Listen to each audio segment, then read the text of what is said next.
Bandeko Jet Li Production. Boyebi ndeko na biso wana Jet Li Production na Facebook. Boyebi pe bakangisa foto moko na Karine mokonzi la baronne. Karine alati rose. Boyebi pe amesana ko sensibiliser bato pour la communauté, pour ba anti-valeur, ba fungola misu, ba changer modèle. Boyebi.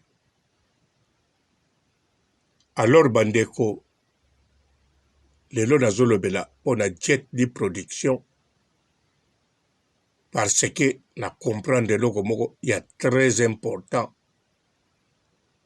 Et ça n'a pas ba image, il y a Jet Li Production et ça linga nzoto malili. Nzoto malili ya kosakana te. Mbote ba papa, ba mama, bandeko. Mbote barando na barandonete. Mbote batoyo balingaka rando na ba oyo balingaka rando te. Mbote ba jeune garçon na ba jeune fille. Mbote bana mike na ba bébé. Mbote ba Sainte Anoirite, Sainte Thérèse, Sainte Ingrid Kabongo.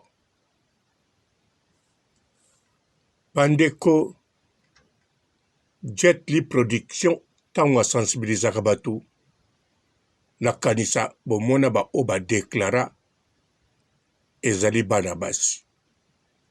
Bana basi ope bayebani na kati ya Facebook obazaki ba randonnette ya poto. Mais après avoir Karine Mokonzi kokangisa photo na Jet Li Production jour oyo mokonzi mboka yaki awa na Belgique o Jet Li bazalaki parmi bato ya sécurité. Karine Mokonzi azalaki invité. Alors simanango Manuela akangisa photo ye palati rouge o Karine alataki akikangisa pe kaka na Jet Li.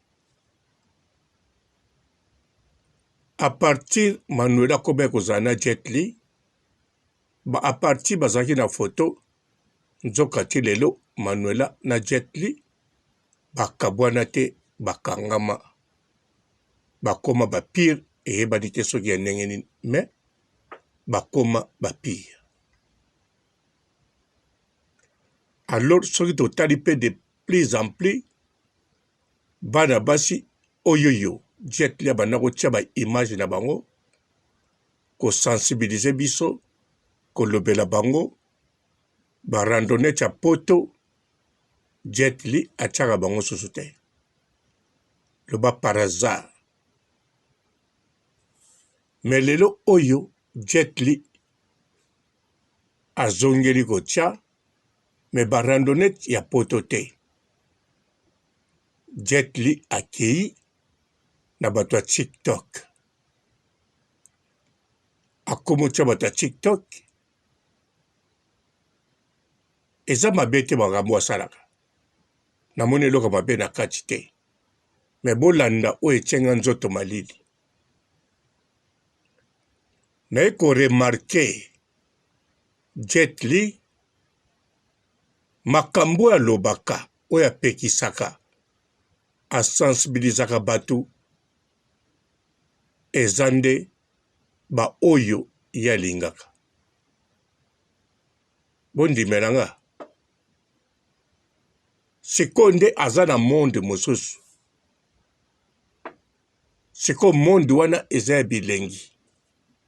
Ye po akota na monde wana loba fo pusa na pembeni na ye ndenge Manuela pusanaki bakomi mpe bapire mpo ya pusana pembeni na yo akoka te mpo na fonction asalaka na comportement aza nango mpe naza sur kote kodrage to vi ya basi Jet Li aza te azala mpe te ata ndenge aza wana soki abala azala kaka te na likambo etali kodrage boye basi antuka azala te eloko nini etindi namona bongo ntango akoti na bato ya TikTok abandi ndenge ye azalaka bandeko bana na Nzambe botala ete bana na Nzambe communauté congolaise makambo soni regardez ça botala congolaise oyo wana congolaise moko ye wana azobina azodenisa nzoto ya basi sima wana siko atie mosusu bandeko botala oyo wana batie chinoise moko azolakisa nde basalaka basapatu banini alobi bomoni azongisi susu congolaise moko boye congolaise azopesa émission ya sa tabu Jet Li alongwe wana atie moto mosusu congolaise oyo atiaki zairoise mpo bocomprendre azosala émission sans tabou nsima ke na congolaise ya Brazzaville congolaise ya Brazzaville akoti na magasin azosomba periki ube boye do likamo ya malamu akei nsima Jet Li atie susu zairoise likamo mabe sikoyo nde zairoise oyo atie aza na caleçon na soutien nsima atie eloko moko ya madusu nzoto te ezomonana sikoyo nde eloko Jet Li abosani zairoise oyo atie aza zairoise te aza camerounaise bandeko Jet Li nayebi te so alinga faire croire biso ke bato baosala makambo mabe na TikTok eza bazairoise nayebi te nalobi bien nalaka contre makambo ne te makambo te banda kosala nalandaka yango nasepelaka nango mpe mpo namoni ezali conviction na ye azoluka apesa éducation ya bien aza kotia mpe bacombattant makambo ndenge na ndenge aza na droit ya koexprime ya koloba mais sikoyo droit ya manipulation aza nango te akoki kozwa image ya camerounaise te alobi eza congolaise akoki kofaire croire bato na mokili te ke na TikTok bato bazosala buzoba eza bacongolaise bazairoise mpo na lobango bien mpo ye adifférencie Congo Brazzaville na Congo Zaïre donc Congo Brazzaville bango te bango makambo malamu Rwanda makambo malamu Zambie makambo malamu poto Europe makambo malamu Amérique latine makambo malamu kaka Zaïre nde na TikTok ezosala ridicule bandeko wana nde etienga nzoto malili na mituninga moko Jet Li production ava kota na TikTok to ndenge akota na TikTok bavideo oyo ebimelaka ye yakanisaka nyonso wana bacongolaise bazairoise to akanisaka bamisusu wana baza bekolo mosusu to ayebi te mpo ndeko yo ozolanda nga yo mpo na TikTok soko za nango te soko koti na TikTok okomona ba video e bandoleka soko zo lekisa ba video zo bimela yo ezo kipete bato wana ba abone na yo to ya abone na bango seko bato bazo tika na bakaleso baze bele bato bazo bina baze bele bato bazo sa ba di n'importe quoi baze bele pe baza eroate mais siko lokola mutu lokola Jet Li Production ye mutu azo sensibiliser communauté mais pourquoi qu'on manipule information ora manipule ngo pe kutuna faveur ya Zairoise mais ya manipule ngo contre Zairoise bandeko bino bokotaka na basite oyo ya mitakala ntango bobetaka Afrique bavideo ya Afrique ebimaka ebele wana ya mitakala ya bacongolaise eleki ebele te ya bekolo eleki ebele ezali banigérien basud africain bango kutu bana basinema oyo esalaka yango ndenge toza na groupe Simba na Congo eske groupe Simba ya mitakala ezali eza te bapaye ebele na Afrique eza deja développé na makambo wana bakotiela yango mpe mbongo mais eza bazairoise te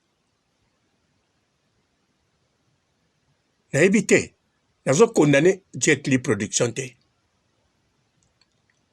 me apesi nga kaka nzoto malili mpo soki nakokondane ye nakobanda okondane liboso bamikonzi mosusu na balwa ya Congo oyo esalamaka na mopepe par exemple baujana bakanga bango mpo na nini mpo banda kolata soutien te na caleçon te orke soutien te na caleçon te meme na Zaïre meme na monde banda kala elatamaka nango te na basi banda kala na monde entier to yango wana moye na condamné Jet Li Production eza te mapesi nga nzoto nde malili moye mpe na condamné bato bapratikaka loi na Congo eza te parce que bango mpe batalako bamoni na bavoisin na bango to oyo akanisi na makanisi na ye akanisi ke banda ya kola bandeko ne bana kolata soutien na caleçon mama na ye soutien na caleçon tongo ti pokwa mpe abimi so malipa alors yango wana ntango baujana soki amoni mwana moko alati robe yakawa olati soutien na mosika azomwana ete soki mwana alati caleçon to soutien mais komi ya baquestion olati soutien to olati te yebisa biso or ke wana elatamaka te mondi mobimba yango wana moye na kondane bango eza te eza likama mode eyaka ekei me epesaka nzoto malili likambo Jet Li Production azosala yango oyo parmi bafia banda kosalela baémission ya rando baza na comportement mabe me ye lelo akangama na Manuela kitoko en plus Manuela soki aza na Belgique abetika coup de fil Jet Li aye voire même nakoma koyoka Manuela soki aza na posa magoda asengaka mpe soki Jet Li aza prêt apesi ye magoda soki aza prêt te to soki amoni bato amemi yango na moto apesaka bato bédication na Facebook bandeko nandimi te eza bongo me ndenge mpe tokoma koyoka me eloko oyo namoni etienga nzoto malili Jet Li alinga faire croire mokili bato bazosala makambo mabe bazairoise surtout bana basi ndenge akangaka bango ndenge asibla bango ondire bazala na likambo bana mibali mpe asiblaka me bacombattant wana toyebi ke yazali kota ba combattante idéologie wana esimbaki te c'est bon mais bana basi ndenge atangaka bango ozomona ke non Jet Li azolinga change bandeko na biso basi mais lelo oyo namoni azalaka na posa kochange bandeko na biso basi te mais nde asepelaka na makambo wana asepelaka nango voire même yatalaka nde baba wana koleka ntango mosusu ngai papa robo bandeko botikala malamu et ciao. Bonjour fidèles internautes de www.elengiakomba TV. Bonjour, bonsoir, balandi nyonso ya Elengi ya Komba. Congolaise TV. Belé, partout dans le monde, partout où vous êtes, partout où vous êtes, Elengi ya Komba TV, vraiment. Bonjour, bonsoir, on va abonner, fan nyonso ya Elengi ya Komba Congolais TV. Bonjour à mon boss, on a appelé ça vraiment un pandi. Bonjour à mon boss, JP Kiama. Je salue mon boss Balobi, boss des boss, Babi, JP Kiama. Bonjour, la Elengi ya Komba Congolais TV, vraiment. Ramon Lazana, chaîne de ça qui topo, il y a pas de JP Kiama, et boss des boss, il y a un danger. Donc, on va s'entendre au Lazaki. Ya boss na biso JP Kiama nzambe na ngai ba boss bazali ba boss bazali JP Kiama le boss des boss. Napesi d'abord bonjour te ba mbote belé na mo boss JP Kiama wana na koza ngisaote donc na ko leka te sana napesa mo boss JP Kiama boss des boss. Bonjour fidèles internautes de www.elengiakomba TV. Bonjour, bonsoir, balandi nyonso ya Elengi ya Komba. Congolaise TV. Belé, partout dans le monde, partout où vous êtes, partout où vous êtes, Elengi ya Komba TV, vraiment. Bonjour, bonsoir, on va abonner, fan nyonso ya Elengi ya Komba Congolais TV. Bonjour à mon boss, on a appelé ça vraiment un pandi. Bonjour à mon boss, JP Kiama. Je salue mon boss Balobi, boss des boss, Babi, JP Kiama. Bonjour, la Elengi ya Komba Congolais TV, vraiment. Ramon Lazana, chaîne de ça qui topo, il y a pas de JP Kiama, et boss des boss, il y a un danger. Donc, on va s'entendre au Lazaki. Ya boss na biso JP Kiama nzambe na ngai ba boss bazali ba boss bazali JP Kiama le boss des boss. Napesi d'abord bonjour te ba mbote belé na mo boss JP Kiama wana na koza ngisaote donc na ko leka te sana napesa mo boss JP Kiama boss des boss. Belé, partout dans le monde, partout où vous êtes, partout où vous êtes, Elengi ya Komba TV, vraiment. Bonjour, bonsoir, on va abonner, fan nyonso ya Elengi ya Komba Congolais TV. Bonjour à mon boss, on a appelé ça vraiment un pandi. Bonjour à mon boss, JP Kiama. Je salue mon boss Balobi, boss des boss, Babi, JP Kiama. Bonjour, la Elengi ya Komba Congolais TV, vraiment. Ramon Lazana, chaîne de ça qui topo, il y a pas de JP Kiama, et boss des boss, il y a un danger. Donc, on va s'entendre au Lazaki. Ya boss na biso JP Kiama nzambe na ngai ba boss bazali ba boss bazali JP Kiama le boss des boss. Napesi d'abord bonjour te ba mbote belé na mo boss JP Kiama wana na koza ngisaote donc na ko leka te sana napesa mo boss JP Kiama boss des boss.